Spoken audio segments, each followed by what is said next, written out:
The bright red coffee mug trembled slightly in Lauren Harlow's hand as she stared through the cafe window.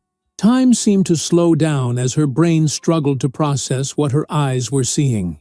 There, at a corner table bathed in warm afternoon light, sat her husband of 11 years, Carl, his fingers intimately entwined with those of a young woman Lauren had never seen before. The woman was leaning forward, laughing at something Carl had said, her free hand playfully touching his arm in a gesture that spoke volumes. Lauren had only stopped to get a coffee on her way back from a client meeting. A successful meeting, she had thought proudly just moments ago.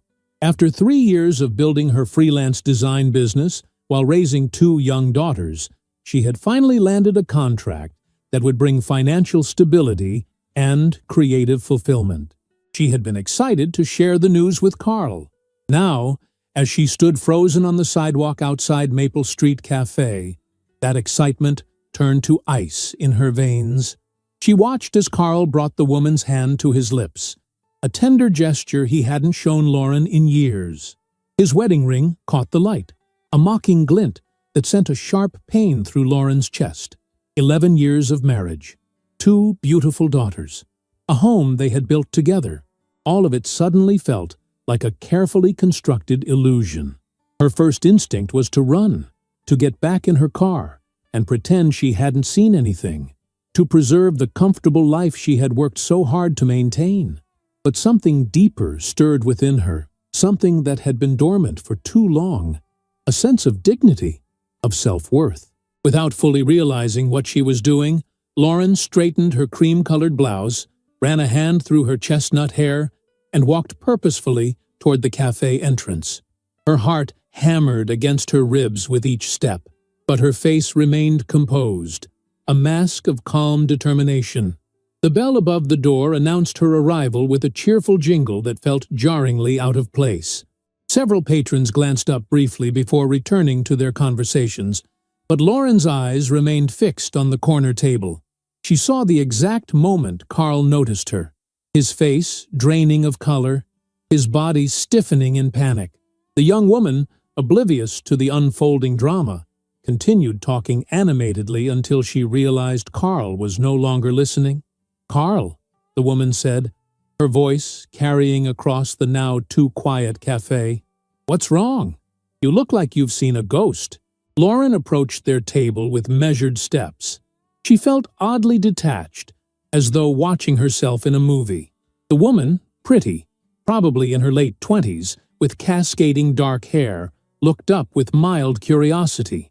"Hello, Carl," Lauren said, her voice steady despite the earthquake happening inside her. Carl's mouth opened and closed wordlessly, his complexion ashen. "Lauren," he finally managed, the name falling from his lips like a confession. This isn't." The woman looked between them, confusion clouding her features. Then her eyes widened as understanding began to dawn. "Carl?" she questioned, pulling her hand from his grasp. "What's going on?" Lauren pulled out an empty chair and sat down, setting her purse on the table with deliberate calm. A waitress approached, and Lauren ordered a black coffee without looking up. When the waitress left, a heavy silence descended on the table. "Aren't you going to introduce us, Carl?" Lauren asked, her tone conversational, though her heart was shattering into 1,000 pieces. Carl swallowed hard, his Adam's apple bobbing nervously. Sweat beaded on his forehead despite the cafe's air conditioning. "Lauren, please, let me explain." "I'm Sabrina," the woman interrupted, extending her hand with visible uncertainty. "And you are?" Lauren took the offered hand, noting the expensive manicure and the absence of any wedding band. "I'm Lauren, Carl's wife." Sabrina's perfectly shaped eyebrows shot up, and she jerked her hand back as though burned. "Wife?" she repeated, turning to Carl with incredulity. "You told me you were divorced." "For 2 years." Carl's face flushed deep red. "Sabrina, please." "2 years?" Lauren echoed, a bitter laugh escaping her lips. "That's interesting, considering our anniversary was last month. The girls made us breakfast in bed, remember, Carl? Maya spent all night making that card with the hearts and glitter." Sabrina's expression morphed from confusion to outrage. Girls? You have children? Her voice rose sharply, drawing curious glances from nearby tables. 2 daughters, Lauren confirmed, maintaining her composure through sheer force of will. Maya is 7. Molly is 5. Sabrina stood abruptly, grabbing her designer purse. You disgusting liar! She spat at Carl. 5 months, Carl. 5 months you've been telling me you were ready to move forward, that you wanted to build a life with me. The waitress returned with Lauren's coffee, hesitating awkwardly before setting it down and hurrying away. Lauren wrapped her hands around the warm mug, grateful for something to hold on to as her world collapsed around her. Sabrina, please sit down, Carl pleaded, reaching for her wrist. I can explain everything. Sabrina yanked her arm away. Explain? You told me your ex-wife was difficult about visitation rights with your daughter. Singular. 1 teenage daughter who lived primarily with her mother. He turned to Lauren, her eyes glistening with unshed tears. I'm so sorry. I had no idea. None. Lauren nodded, believing her. The pain and shock on Sabrina's face were too raw to be feigned. It seems we've both been lied to. Sabrina gathered her things, shooting Carl one last disgusted look. Don't call me. Don't text me. Delete my number. She paused, then added with quiet fury, and that apartment you claimed was yours? I want my key back. Tonight. With that, she strode out of the cafe, the door closing forcefully behind her. The cafe had grown uncomfortably quiet, other patrons poorly disguising their interest in the unfolding drama. Carl ran both hands through his salt and pepper hair, his wedding ring catching the light again. Lauren, he started, his voice low and urgent. This isn't what it looks like. Really? Lauren took a sip of her coffee, surprised by her own calm. Because it looks like you've been living a double life, Carl. It looks like you've been lying to me, to our daughters, and apparently to that poor woman as well. It's complicated, he insisted. Work has been stressful, and you've been so busy with your freelance stuff and the girls— Stop, Lauren held up a hand. Don't you dare blame this on me or our children. Carl's expression hardened. You haven't exactly been attentive lately, Lauren.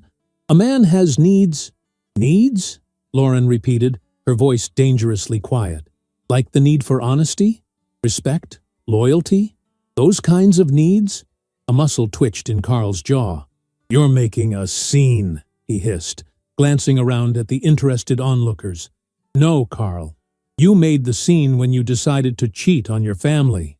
Lauren took another sip of her coffee, using the moment to steady herself. An apartment, Carl? You've been maintaining a separate apartment? Carl shifted uncomfortably.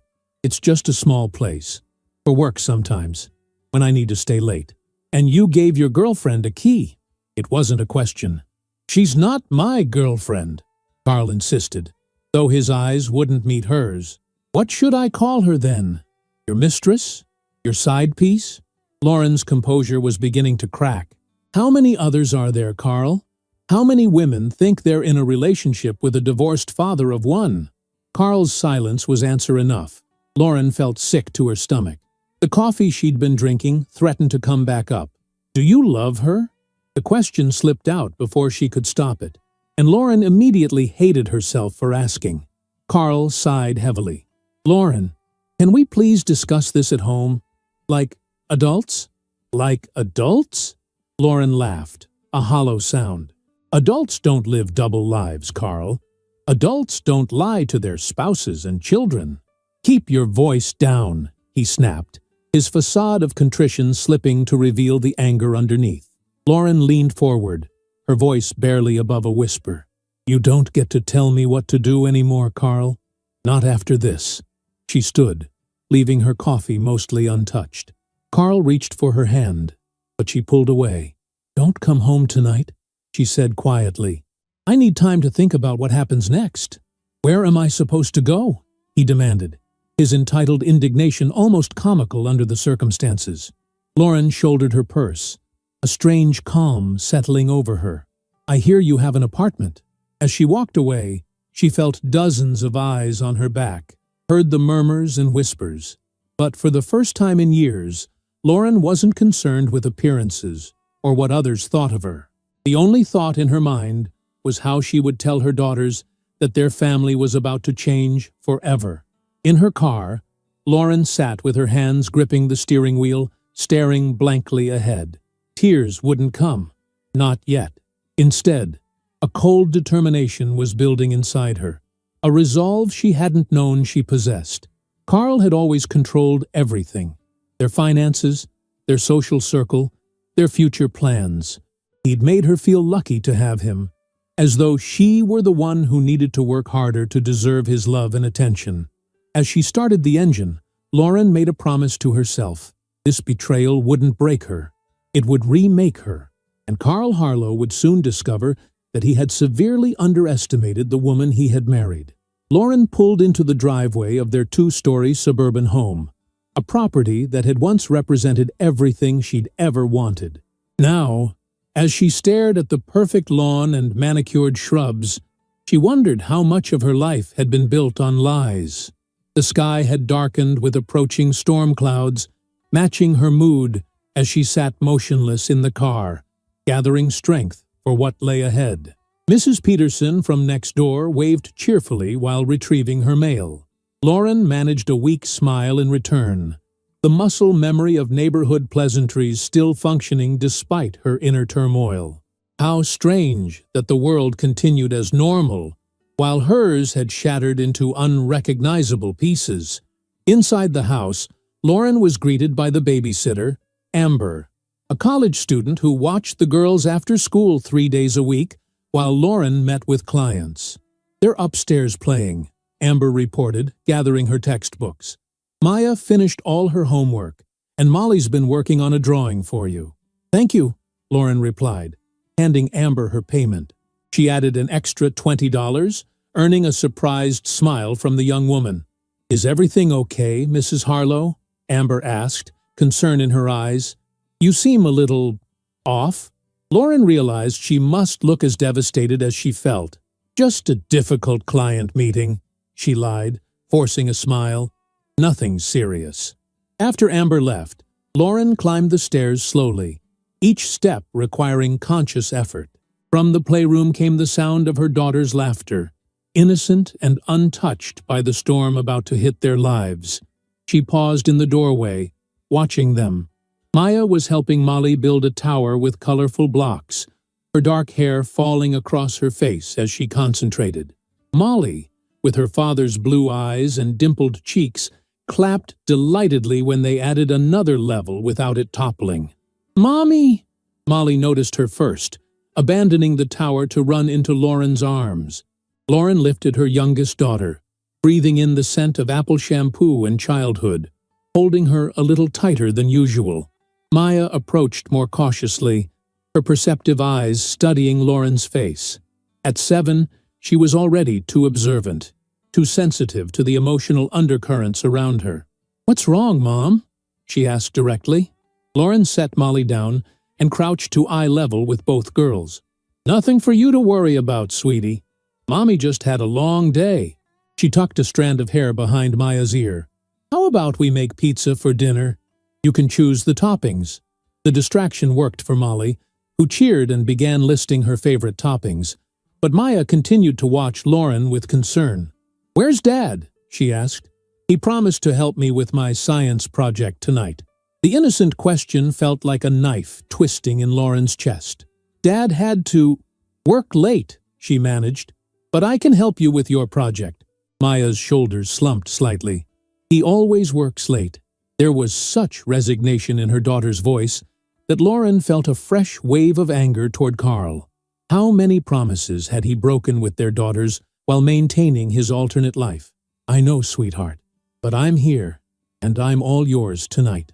Throughout the evening, Lauren moved through the motions of normalcy, making pizza, helping with Maya's volcano project, bathing Molly, reading bedtime stories, all while her mind raced, considering options, imagining conversations, planning next steps. When she finally closed Molly's bedroom door, exhaustion hit her like a physical blow. In the kitchen, Lauren poured herself a glass of wine, then set it down untouched. She needed clarity tonight, not numbness. Her phone had been silent all evening. No calls or texts from Carl, no apologies or explanations, just silence. Lauren moved to Carl's home office, a space she rarely entered. It was his domain, like so many aspects of their life together.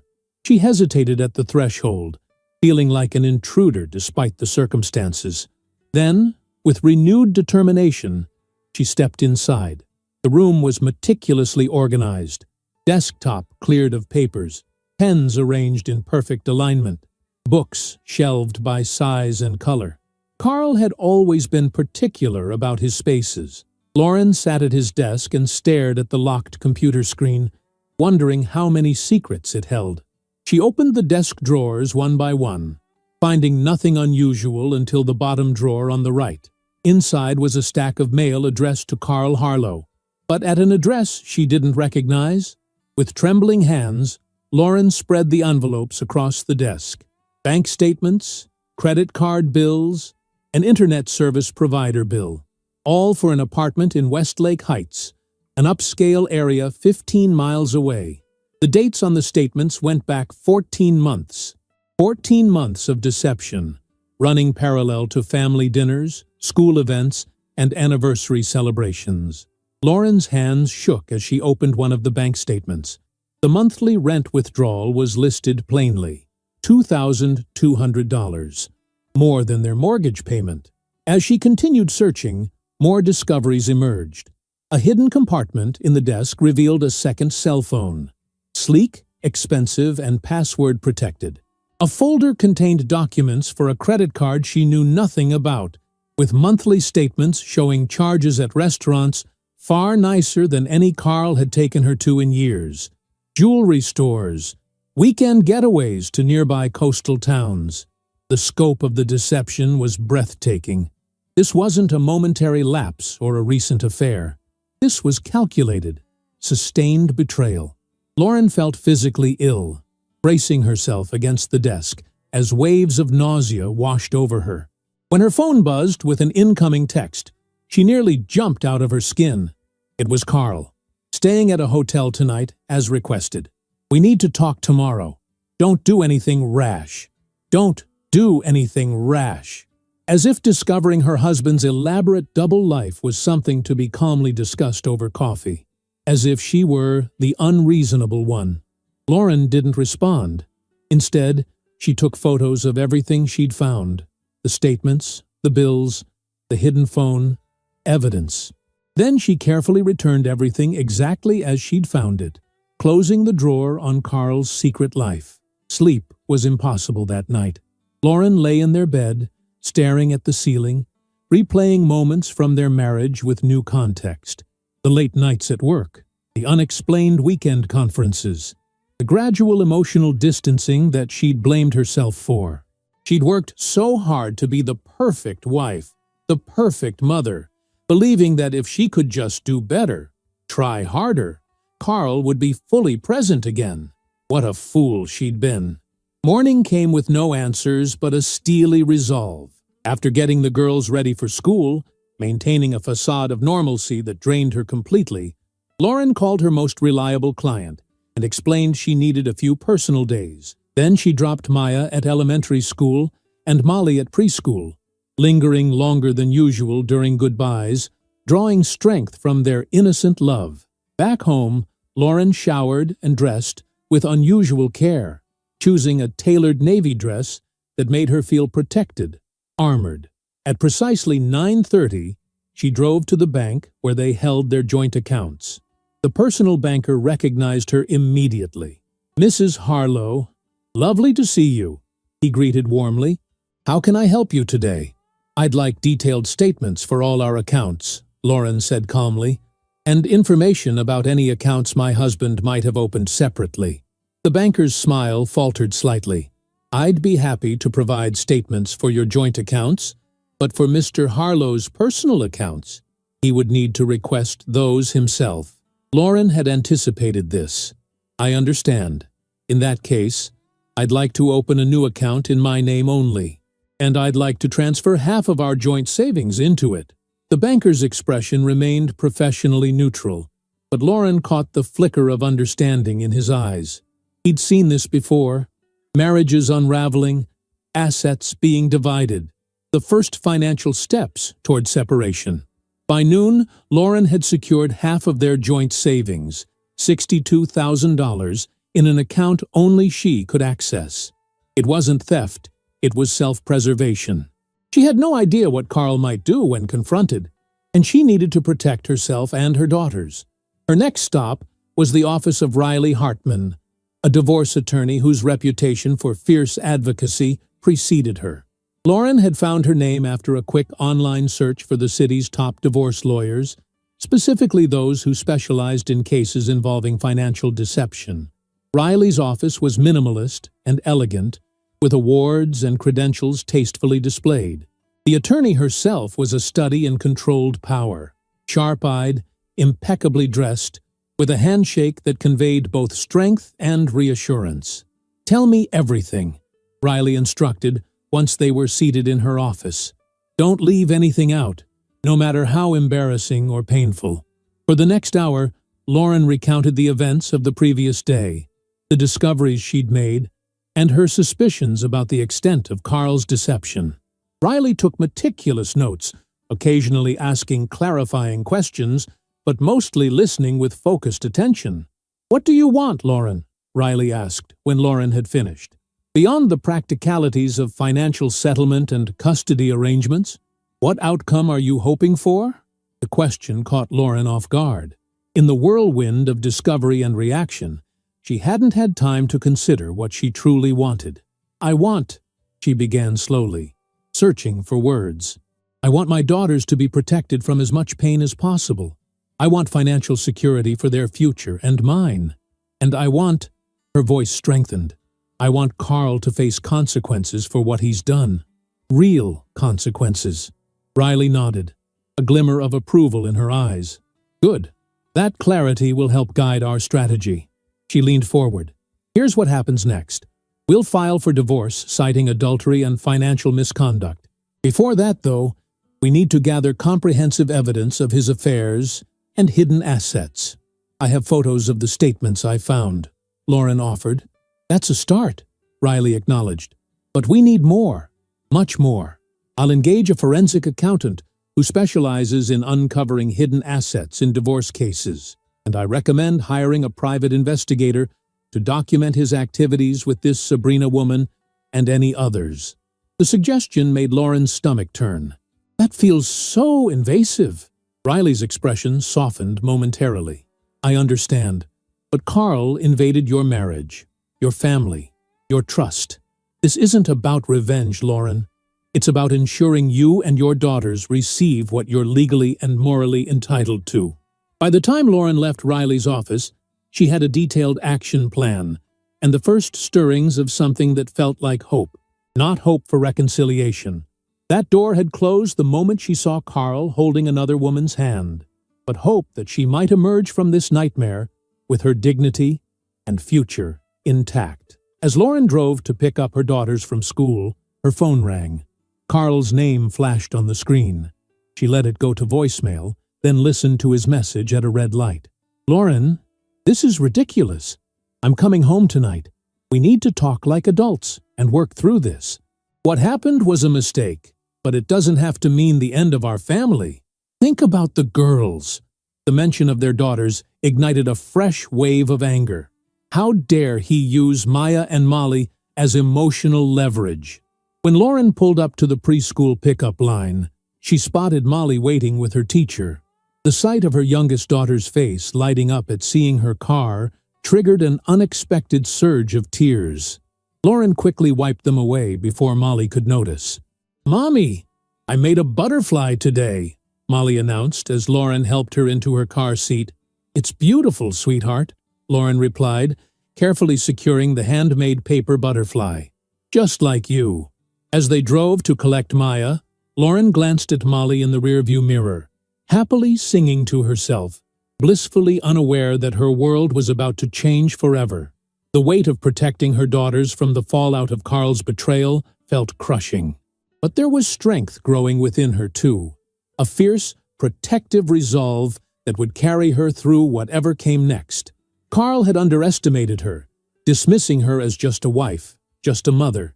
He was about to discover just how profound a miscalculation that had been. The house was quiet, except for the steady ticking of the grandfather clock in the hallway, a wedding gift from Carl's parents that Lauren had always found imposing. She sat at the kitchen island, fingers wrapped around a mug of tea gone cold, waiting. The girls were asleep upstairs, their evening routine completed with forced cheerfulness that had drained Lauren's remaining emotional reserves. When Carl's key turned in the front door at 8:23, Lauren straightened her spine and steadied her breathing. She'd rehearsed what to say, planned her responses to his likely arguments and manipulations. Riley had advised her to record their conversation, and Lauren's phone now sat on the counter, the recording app active but screen darkened. Carl entered with the confident stride of a man who believed he controlled the situation, his expression a practiced blend of contrition and authority. He'd changed into fresh clothes, likely purchased that day rather than retrieved from their home, and his hair was freshly cut. Even in crisis, appearance mattered to Carl Harlow. "The girls asleep?"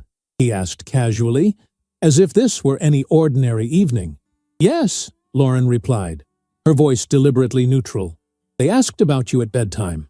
A flicker of genuine emotion crossed Carl's face before he masked it. He set his keys on the counter and loosened his tie. "Lauren, we need to talk about what happened. What you saw yesterday." He paused, choosing his words carefully. "It wasn't what it looked like." "Really?" Lauren raised an eyebrow. "Because it looked like you were holding hands with a woman who believed she was in a relationship with a divorced man." Carl sighed heavily, adopting the weary expression he typically used when explaining complex matters to her. A look that had once made her feel intellectually inferior, but now only fueled her anger. "Sabrina is a colleague who's been going through a difficult time. Her father is ill, and she needed emotional support. The divorce story was a misunderstanding." He moved to the refrigerator, extracting a beer with the entitlement of someone in their own domain. "She developed feelings that I didn't encourage." "And the apartment in Westlake Heights?" Lauren asked quietly. "Was that also a misunderstanding?" Carl's hand froze halfway to his mouth, the beer bottle suspended. For a brief moment, genuine surprise registered in his eyes before he recovered. "You've been going through my things. You've been living a double life," Lauren countered. "Did you really expect me not to look for answers?" Setting the beer down untouched, Carl ran a hand through his hair. "The apartment is for work, a place to stay when I'm working late on projects. The company subsidizes it." "Interesting." Lauren maintained her composure with effort. "Because I called your HR department this morning. They have no record of any housing subsidy or secondary residence allowance for you." Carl's expression hardened. "You called my workplace? Jesus, Lauren, are you trying to damage my career?" "I'm trying to uncover the truth," she replied, "something you seem incapable of providing. This is exactly why I kept certain things separate."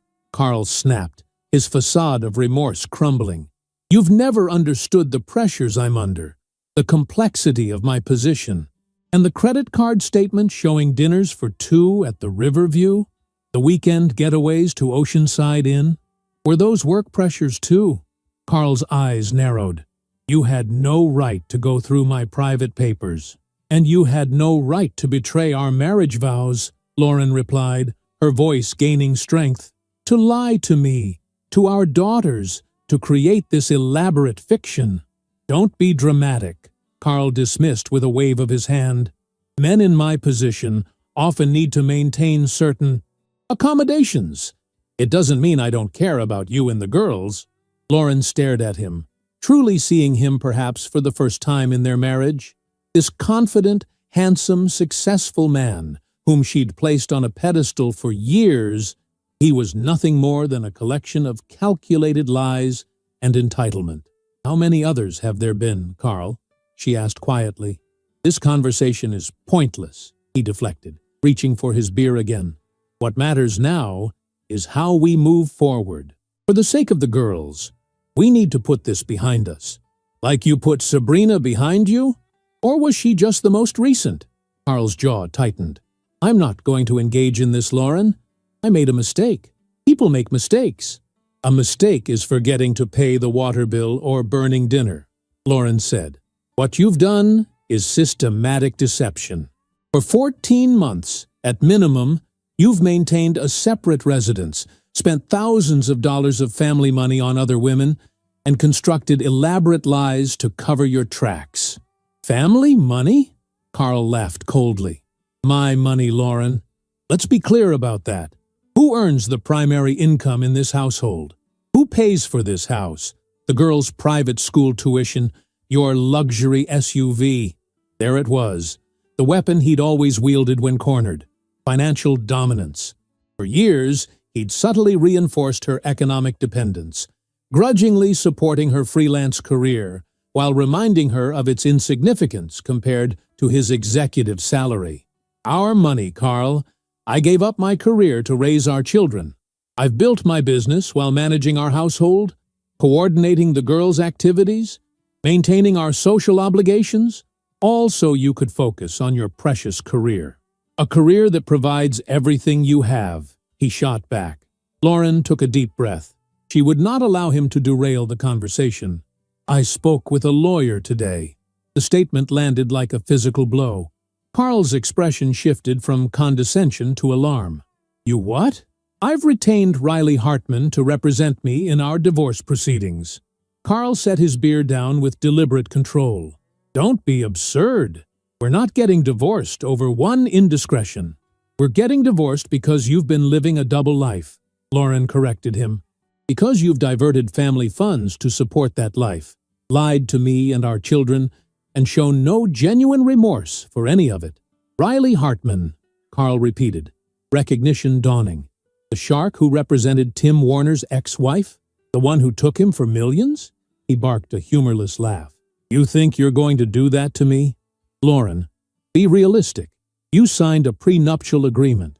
See, a prenuptial agreement that becomes invalid in cases of proven adultery, Lauren replied calmly, gratified to see genuine shock register on his face. Did you think I wouldn't have Riley review it? Carl's composure slipped further. This is ridiculous. You're overreacting to a situation you don't fully understand. I understand perfectly, Carl. I understand that you've betrayed everything our marriage was supposed to represent. I understand that you've stolen from our family to finance your affairs. I understand that you see me as nothing more than an accessory to your life, the mother of your children, the hostess for your dinner parties, the background character in the Carl Harlow success story. Carl's expression darkened. You've never appreciated what I've given you. The lifestyle, the security, the lies, Lauren interrupted. The disrespect, the betrayal? I want you out of my house by the end of the week, Carl said coldly. Lauren had anticipated this move. This is my house too. My name is on the deed. And according to Riley, since I am the primary caregiver for our minor children, no court will force me to leave our family home during divorce proceedings. Carl stared at her, as if seeing a stranger. Perhaps he was. The Lauren he knew, or thought he knew, would never have challenged him like this, never have taken such decisive steps without his approval.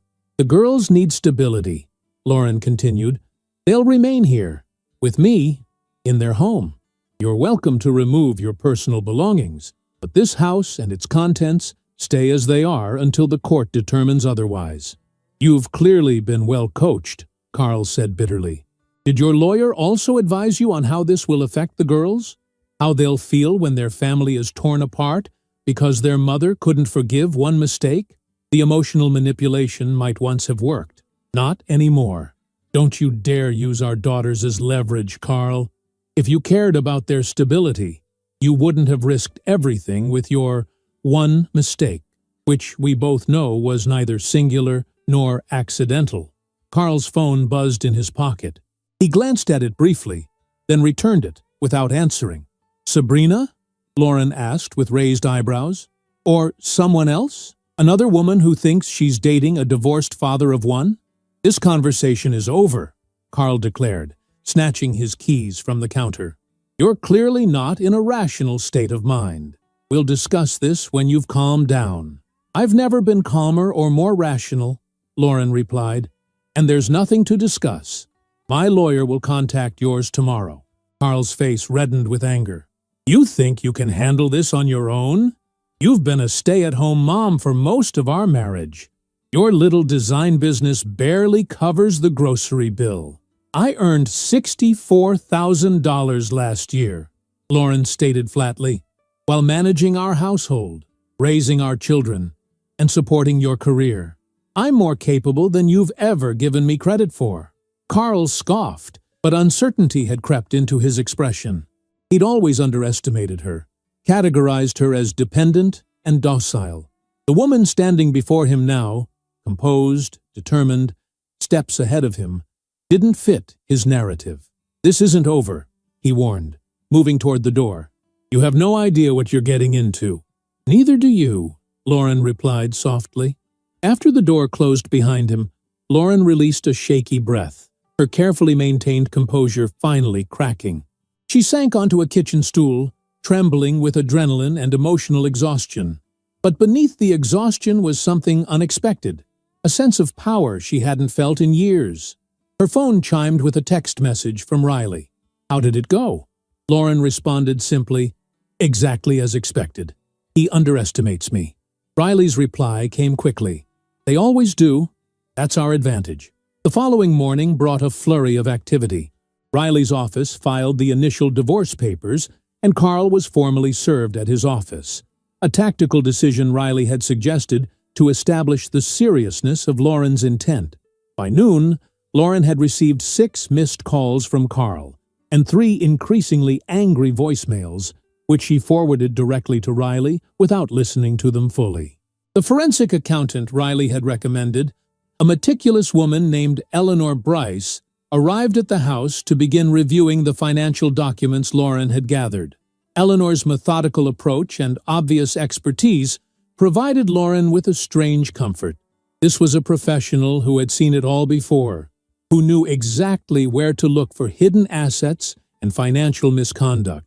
"Most spouses in your husband's position make predictable mistakes," Eleanor explained as she created organized files on her laptop.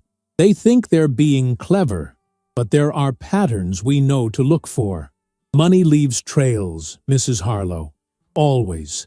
By mid-afternoon, Eleanor had already identified several concerning transactions: large cash withdrawals, transfers to accounts with unfamiliar numbers, and questionable business expense reimbursements that suggested Carl might be double-dipping, charging personal expenses to both the company and their family accounts. "This is preliminary, of course," Eleanor cautioned, "but based on what I'm seeing, we should expand our investigation to include his company benefits, retirement accounts, and possibly offshore holdings." Lauren felt a dizzying mix of vindication and despair. The extent of Carl's deception seemed to grow by the hour, each revelation reinforcing that her 11-year marriage had been built on shifting sand. When it was time to pick up the girls from school, Lauren forced herself to set aside the mounting evidence of betrayal and focus on maintaining normalcy for her daughters. Maya, perceptive as always, asked immediately about Carl's absence. "Where's Dad? He promised to help with my science project presentation tonight." Lauren swallowed the bitter retort that rose to her lips. Carl had clearly forgotten his promise to Maya, another in a long line of paternal disappointments disguised as work commitments. "Dad had to go out of town suddenly for work, sweetie," Lauren explained, the half-truth bitter on her tongue. "But I'll help you with your presentation. We'll make it amazing together." Maya's small shoulders slumped slightly.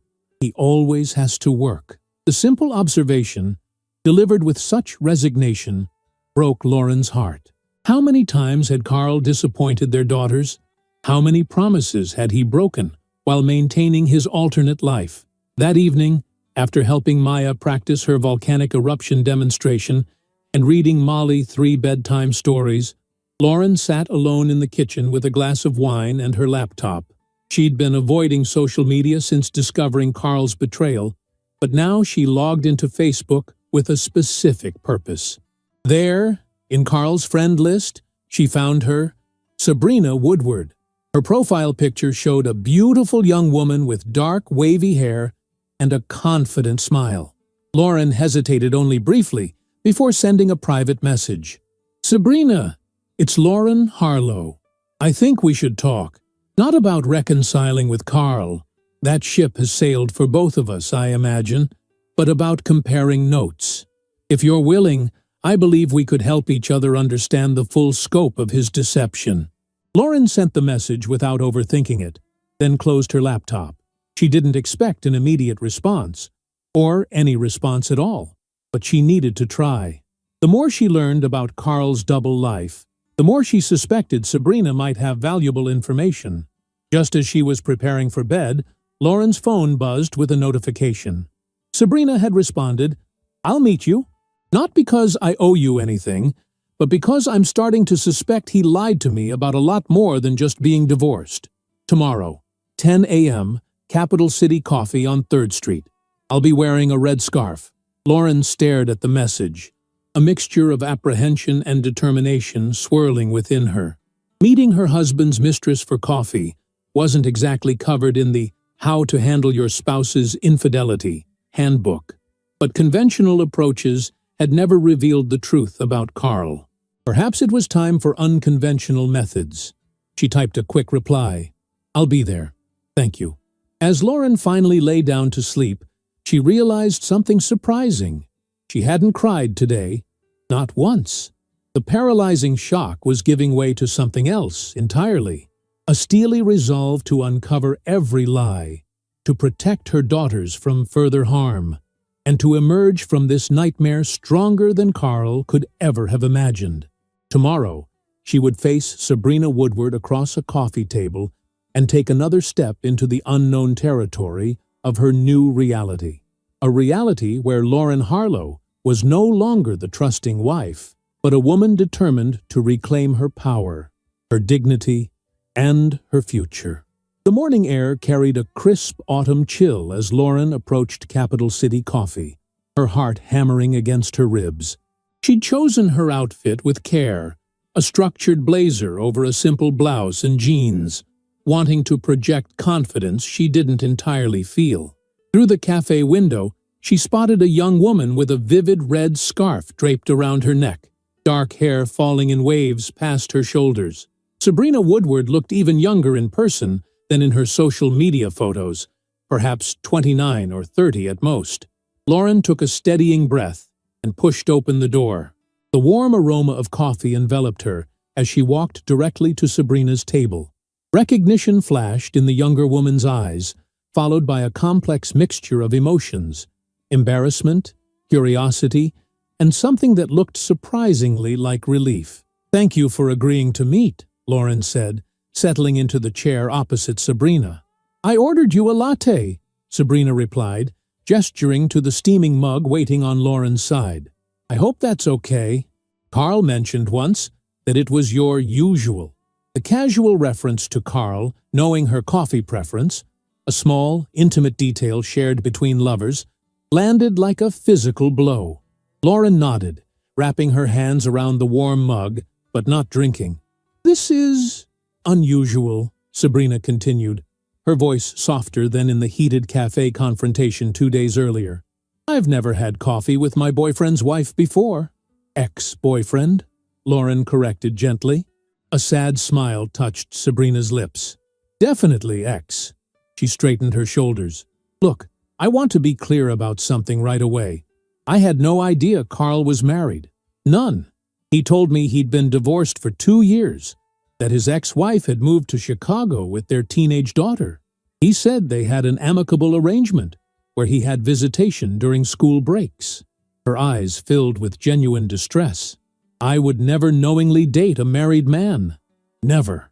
Lauren believed her. The raw hurt in the younger woman's eyes couldn't be faked. "I know," she said simply.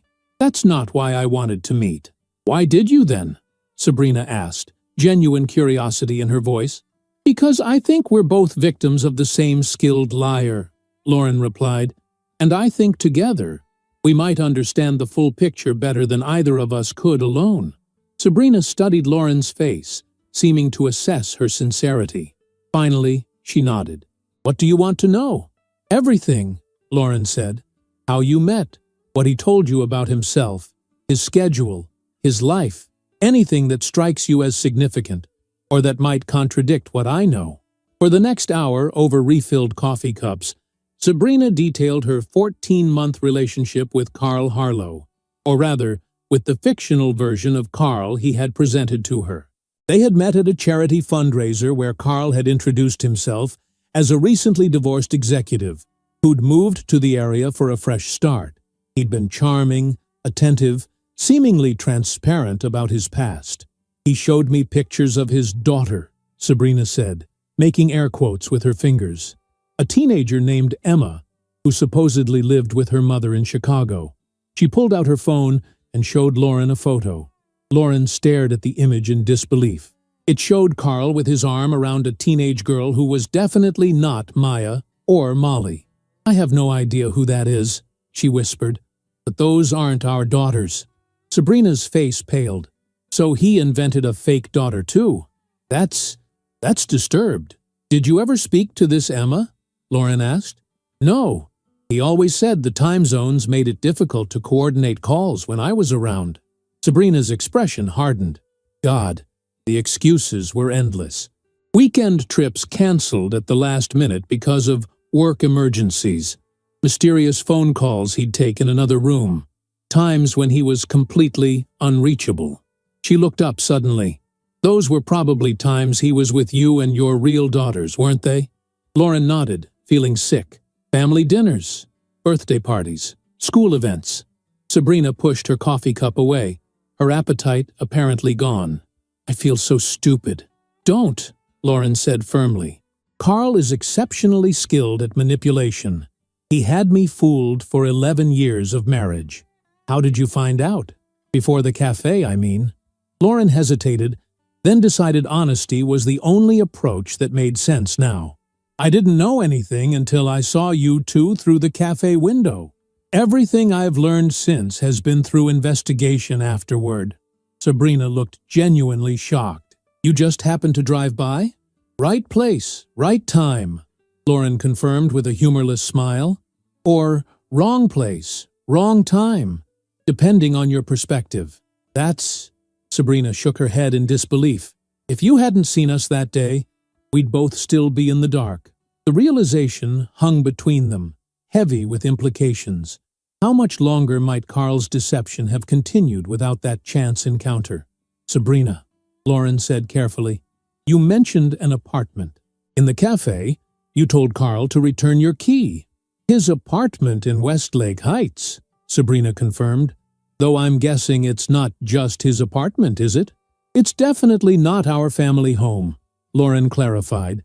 I found statements for it hidden in his office. He's been maintaining it for at least 14 months. Sabrina's expression darkened. I have a key because I was helping pay for it. Lauren's breath caught. What? 6 months into our relationship, Carl told me his company was downsizing and he was worried about his position. Sabrina's voice took on a bitter edge. He said he needed to maintain the apartment for client meetings and business entertaining, but with potential budget cuts, he needed help with the rent temporarily. He asked you for money? Lauren couldn't hide her shock. Not directly. He framed it as us building a future together.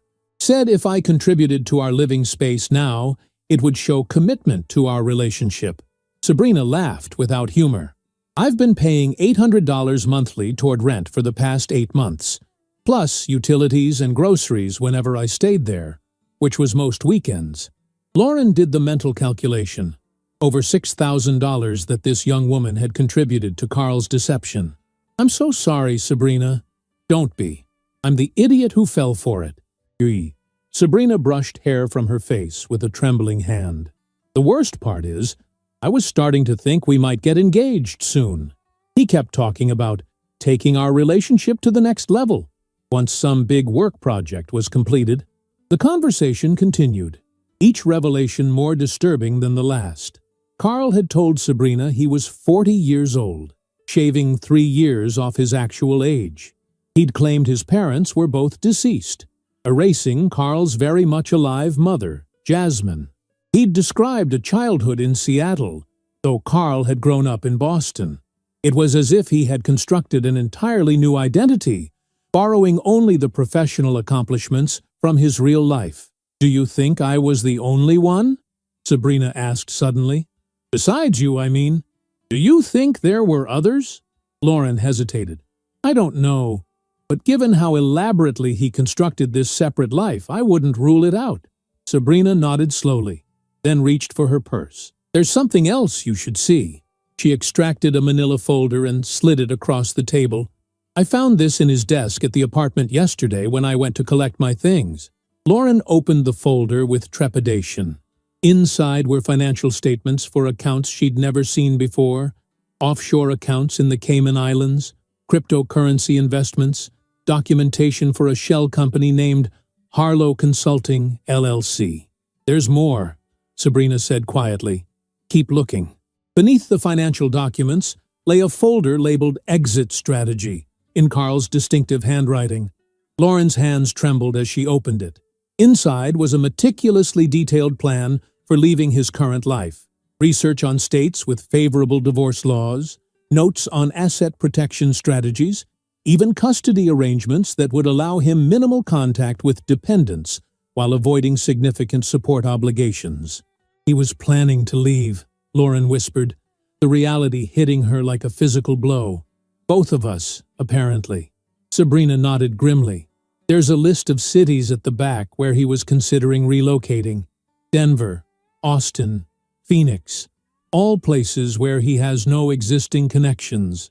Lauren stared at the documents, a strange calm settling over her. This wasn't just betrayal, it was calculated abandonment. Carl had been preparing to discard his entire family, his girlfriend, his existing life, like changing a suit that no longer fit. "I'm keeping these," Lauren said, closing the folder decisively. "My lawyer needs to see them." "That's why I brought them," Sabrina replied. "I figured they'd help your case." She hesitated, then added, "There's something else you should know. I'm not the only other woman." Lauren looked up sharply. "What do you mean?" "About 3 months ago, I stopped by the apartment unexpectedly. Carl wasn't there, but as I was leaving, I ran into a woman in the hallway who clearly recognized me. She looked surprised, then angry, and hurried away. When I asked Carl about her later, he said she was a neighbor who had boundary issues and was always trying to befriend residents." Sabrina twisted her coffee cup nervously. "I believed him at the time, but now—" "Do you know who she was?" Lauren asked. "Not her name, but Carl belongs to a cycling club that meets on Saturday mornings. There's a photo on his desk of the group, and she's in it. Long blonde hair, athletic build." Lauren felt dizzy with this new information. A third woman, perhaps more. The scope of Carl's deception seemed limitless. "Why are you helping me?" Lauren asked suddenly. "You could have kept these documents, walked away, never contacted me again." Sabrina was quiet for a moment, considering the question. "Because when I realized how completely he had deceived me, I felt erased, like the person I thought I was in love with never existed. And I'm angry, not just for myself, but for you too." She met Lauren's eyes directly. "And honestly, because I want him to face consequences for what he's done to both of us." As they prepared to leave the cafe, Sabrina hesitated. "What will you do now?" "Take this to my lawyer," Lauren replied, holding up the folder, "and then prepare for war." For the first time, a genuine smile flickered across Sabrina's face. "Good. Make him regret every lie." They parted with an awkward but sincere handshake, unlikely allies connected by shared betrayal. When Lauren arrived at Riley Hartman's office 20 minutes later, the attorney's eyes widened at the contents of the folder. "This is extraordinary," Riley murmured as she examined the exit strategy documents. "I've handled hundreds of divorce cases involving infidelity, but I've rarely seen this level of premeditated deception. What does it mean for our case? Lauren asked. Riley's expression turned predatory. It means Carl Harlow has severely miscalculated. Judges don't look kindly on spouses who hide assets and plan abandonment. This strengthens our position considerably. She set the documents aside and fixed Lauren with a serious look. But we need to move quickly. Now that he knows you're onto him, he'll be scrambling to cover his tracks, possibly moving money or destroying evidence. The next 48 hours passed in a blur of legal activity. Riley's team filed emergency motions to freeze Carl's known accounts. The forensic accountant accelerated her investigation, armed with new account numbers from Sabrina's documents. A private investigator was engaged to document any attempts by Carl to remove assets or access the Westlake Heights apartment. Throughout it all, Lauren maintained as much normalcy as possible for Maya and Molly, shielding them from the storm swirling around their family. Carl had texted requesting to see the girls, and despite her personal feelings, Lauren had agreed to a supervised visit at a family restaurant. She watched from a nearby table as he presented gifts to their daughters, his performance as the doting father almost convincing if one didn't know the truth lurking beneath. Maya, perceptive as always, approached Lauren afterward while Carl was helping Molly in the restroom. "Mom, is Dad in trouble?" she asked quietly. Lauren crouched to her daughter's level, careful with her words. "Why would you think that, sweetie?" Maya's small face creased with worry. "He's being too nice, and he kept asking if you had people at the house, or if you were talking about him." A chill ran through Lauren. Carl was using their 7-year-old daughter to gather intelligence. "What did you tell him?"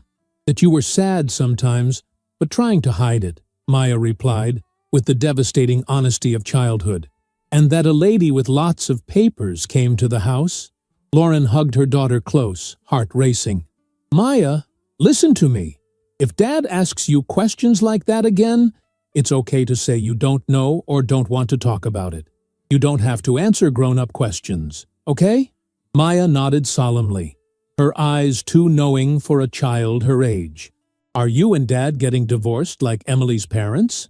The direct question caught Lauren off guard. She'd planned to wait, to consult with a child psychologist on the best approach for this conversation. But Maya's intuitive understanding demanded honesty. "Yes, sweetheart, Dad and I are getting divorced, but that doesn't change how much we both love you and Molly." Maya absorbed this information with surprising calm. "Will we still live in our house?" "Yes, you will. With me. And Dad will live somewhere else?" "That's right." Maya was quiet for a moment, processing. "Is it because Dad has a girlfriend?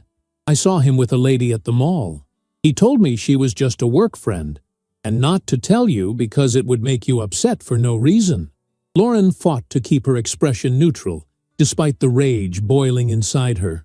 Carl had made their daughter complicit in his deception, burdened her with an adult secret. "Did that make you uncomfortable, keeping that secret from me?" Maya nodded, her eyes filling with tears. "I didn't want to lie to you, Mom." "Oh, sweetheart." Lauren pulled her daughter close. "You never have to keep secrets that make you uncomfortable. Not from me, not from anyone.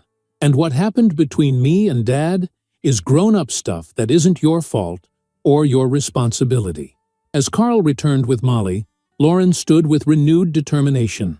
He had manipulated their daughter, used a child as a shield for his betrayal. Any lingering doubt about the righteousness of her cause vanished in that moment. This wasn't just about his betrayal of their marriage. It was about the emotional harm he was willing to inflict on their children to protect himself. The battle lines were drawn, and Lauren Harlow was more ready than ever to fight. The courthouse stood imposing against the clear October sky, its granite columns and broad steps projecting an aura of solemnity and justice. Lauren climbed those steps slowly, each footfall deliberate, her attorney Riley Hartman at her side. Today was not the formal divorce trial, that would come later, but rather an emergency hearing regarding the financial injunctions Riley had filed upon discovering Carl's hidden assets. Remember, Riley murmured as they approached the massive oak doors. "Regardless of what Carl or his attorney claims, stay composed. Your dignity is your greatest weapon in that courtroom." Lauren nodded, smoothing the lapel of her navy suit. The past 3 weeks had been a whirlwind of discovery and preparation. The forensic accountant had unearthed far more than even Lauren had anticipated. Not just the apartment and the accounts Sabrina had revealed, but an entire shadow financial structure that Carl had been building for nearly 2 years. $65,000 diverted from their joint savings. Retirement accounts she hadn't known existed. A shell corporation through which he'd purchased the Westlake Heights apartment under a business name rather than his own. And most disturbing of all, documentation suggesting he'd been systematically inflating his business expenses for reimbursement while underreporting his income to both Lauren and the IRS.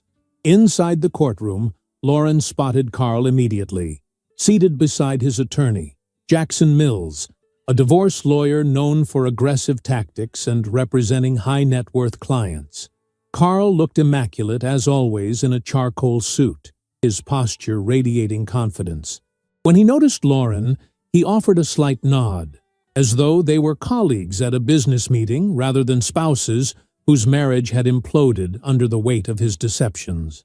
"Classic power play," Riley whispered as they took their seats. "He wants you to think he's still in control, that this is just a minor inconvenience in his master plan."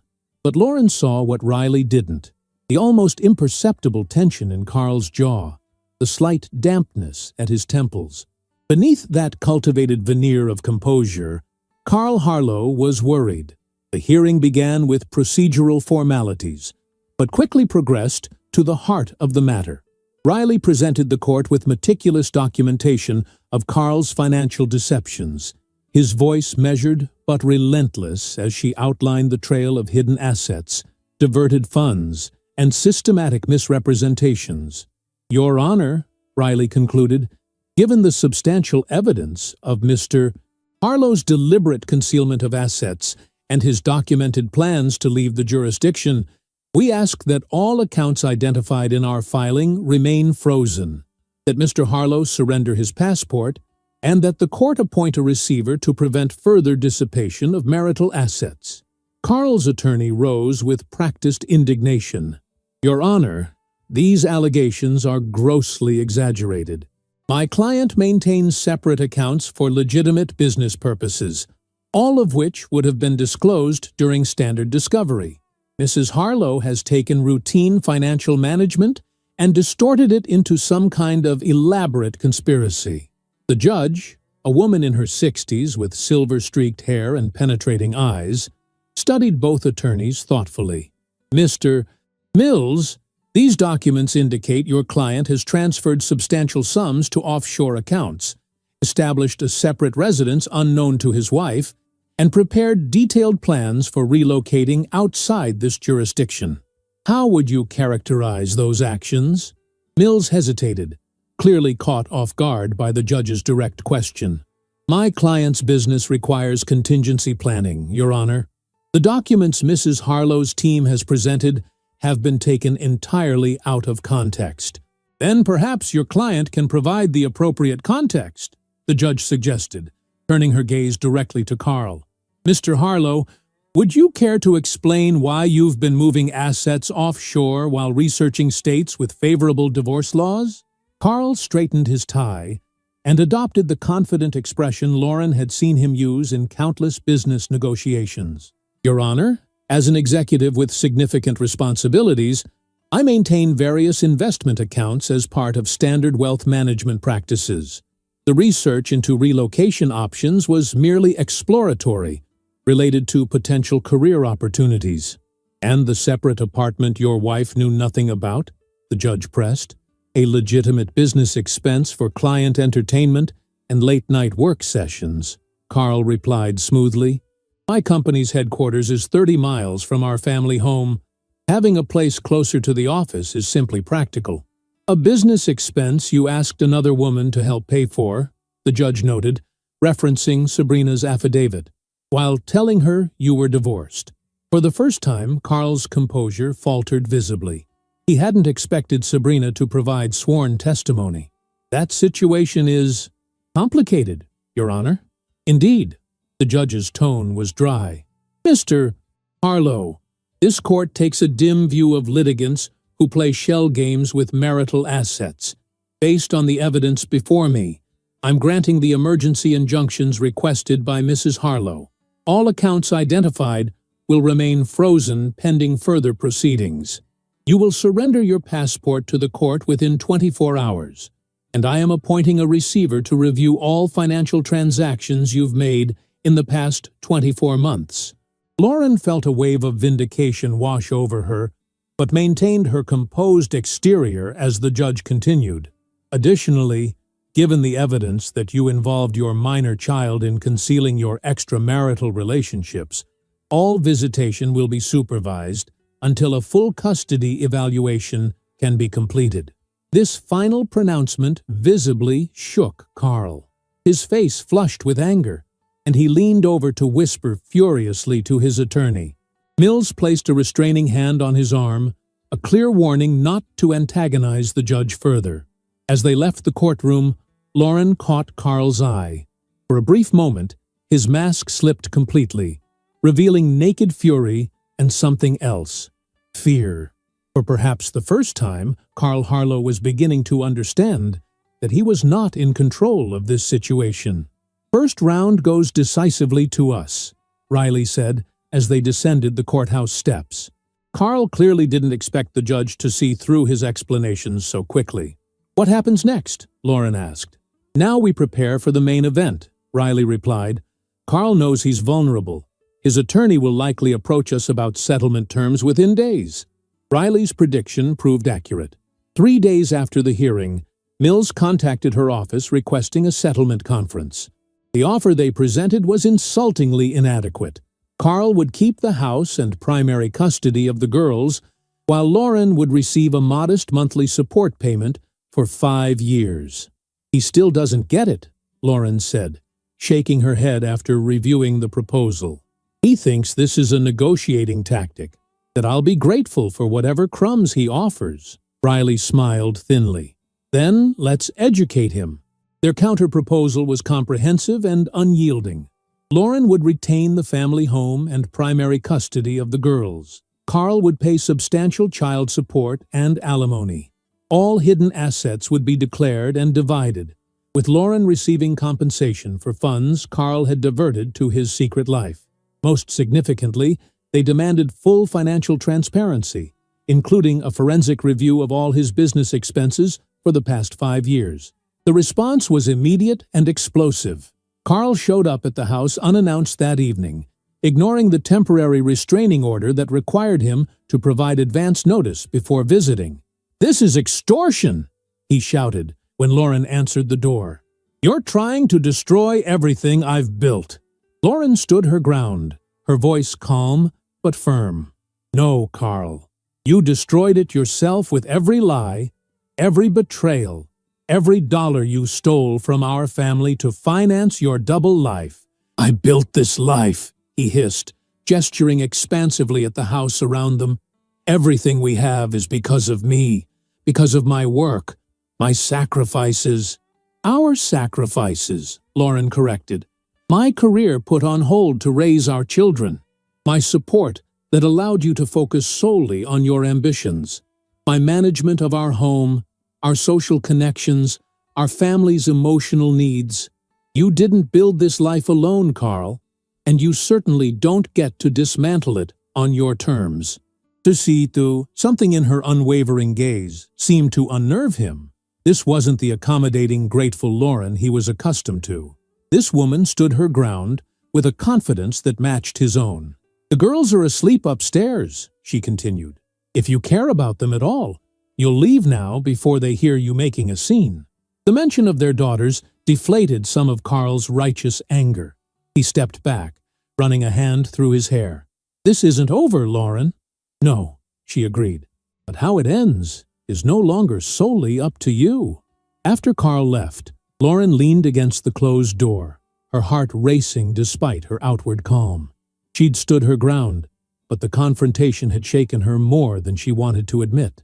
In the kitchen, she poured herself a glass of water with trembling hands, then noticed Maya standing in the doorway, her stuffed rabbit clutched against her chest. "Was that Dad yelling?"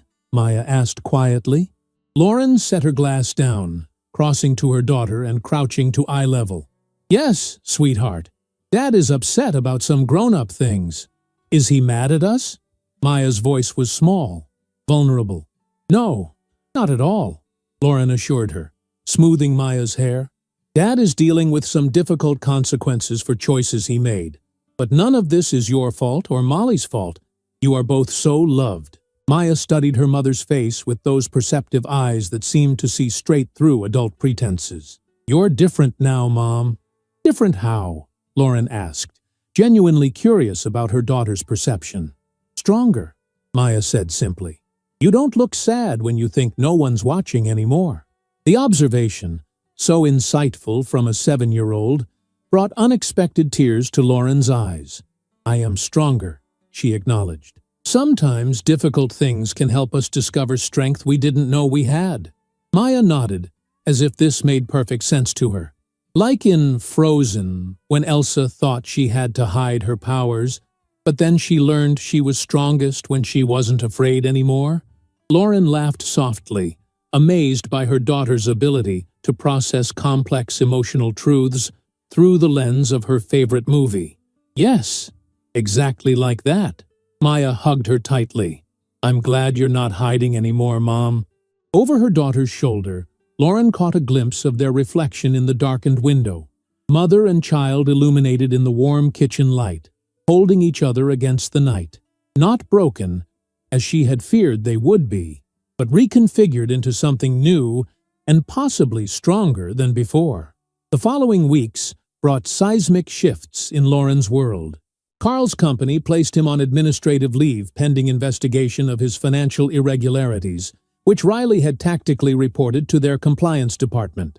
With his income temporarily suspended and his assets frozen, Carl's negotiating position weakened considerably. Meanwhile, Lauren's design business flourished unexpectedly. A longtime client referred her for a major project, redesigning the visual identity for a regional healthcare network that would provide financial stability for months to come. The timing felt like cosmic justice, a validation of the talent she'd never fully believed in while living in Carl's shadow.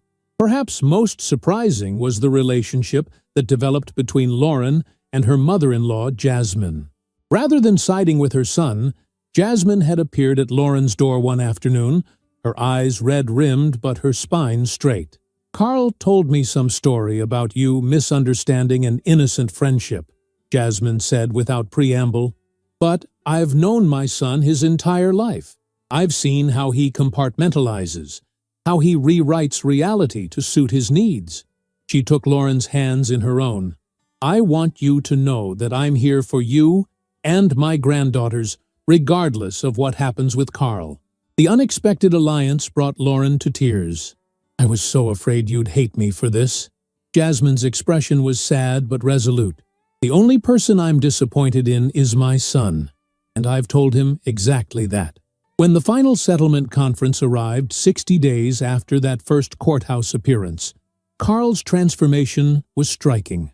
Gone was the confident executive who believed he could negotiate his way out of consequences. In his place sat a man humbled by circumstance. His company had transitioned his administrative leave to termination after their internal investigation. His girlfriend had provided damning testimony about financial manipulation, and his mother had made it clear she stood with Lauren and the girls. The agreement they ultimately reached exceeded even Riley's optimistic projections. Lauren received the family home, primary custody of the girls, and substantial support payments. Carl would have supervised visitation initially, with the potential for more flexible arrangements if he completed parenting classes and therapy.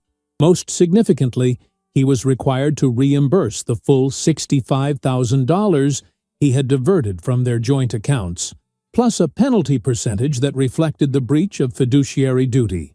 "He caved on everything," Riley observed, as they left the final mediation session. "I've never seen such a complete capitulation." "He ran out of places to hide," Lauren replied, "and people willing to believe his version of reality." That evening, Lauren sat on the back porch swing, watching Maya and Molly chase fireflies in the twilight garden. The divorce would be finalized in 30 days, the legal punctuation mark on an 11-year chapter of her life. But the story of Lauren Harlow was far from over.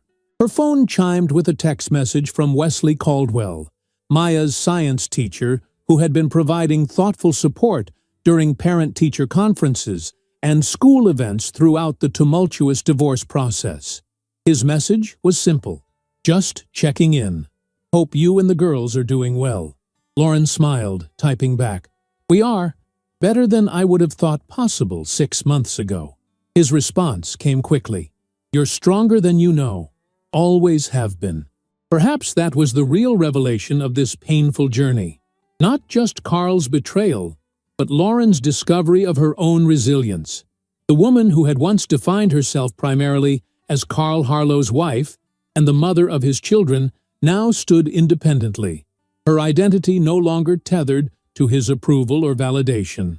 As darkness fell and she called the girls inside for bedtime routines, Lauren felt a profound sense of peace settle over her.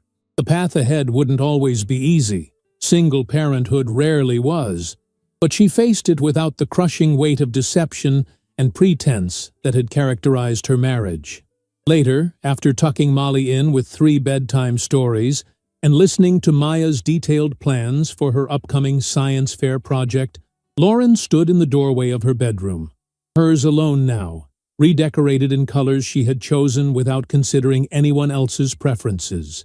On the nightstand sat a framed photo of her with the girls at the beach last weekend, their faces alight with genuine joy.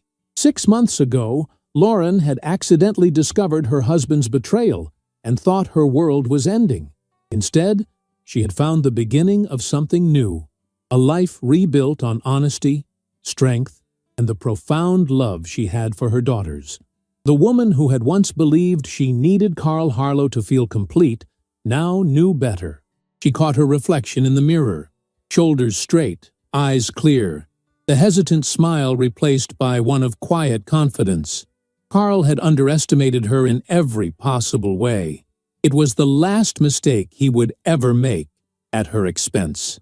In the quiet of her room, Lauren Harlow made a silent promise to herself and her daughters. They would not just survive this chapter, they would thrive beyond it. And the story they would write together would be more authentic, more joyful, and infinitely more powerful than anything she had dared to imagine in the shadow of her husband's lies. The greatest revenge, Lauren had discovered, wasn't in the courtroom victories or financial settlements. It was in the simple, profound realization that she was not defined by Carl's betrayal, but by her own courage in its aftermath. She had emerged not just intact, but transformed, stronger, wiser, and finally, genuinely free. If you enjoyed the story, leave a like and subscribe to the channel. And drop a comment below. What city are you watching from? And if your heart tells you to, feel free to leave me a tip on Buy Me a Coffee. Just check the first pinned comment. Thanks for keeping me company and for the coffee, and I'll see you in the next story.